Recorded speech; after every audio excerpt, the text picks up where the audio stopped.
இங்கே பாருங்கள், மிளகாத்தூள் அரைச்சாச்சு, நல்லா நைஸாக அரைச்சிட்டு வந்தாச்சு. எப்படி இருக்குது பாருங்கள்.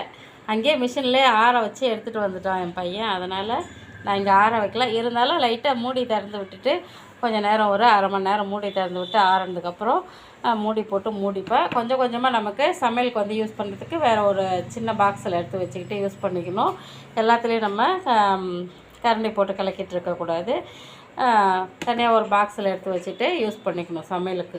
எனக்கு வந்து இந்த மிளகாத்தூள் இந்த அளவுக்கு நான் அரைக்கிறது வந்து எனக்கு 2 மாதத்துக்கு வரும். இந்த மிளகாத்தூள் வந்து 1/4 கிலோ மிளகா, 1 கிலோ தனியா, இது வந்து எனக்கு 2 மாதத்துக்கு வரும் இந்த மிளகாத்தூள். நல்லா சூப்பராக வாசனை கமகமன்னு, எவ்வளோ வீடே கமகமக்குது. இந்த மிளகாத்தூள் வாசனை சூப்பராக இருக்குது. நான் தனியாக எடுத்து வச்சுட்டு ஒரு பாக்ஸில் எடுத்து வச்சுட்டு தான் யூஸ் பண்ணிப்பேன். இந்த மாதிரி அரைச்சி சாப்பிடுங்க. நீங்கள் சாப்பிட்டு குழம்பு வச்சு இப்போ சாப்பிட்டு பாருங்கள். உங்களுக்கு இந்த டேஸ்ட்டு பிடிச்சிருக்குன்னா இந்த அளவுக்கு நீங்கள்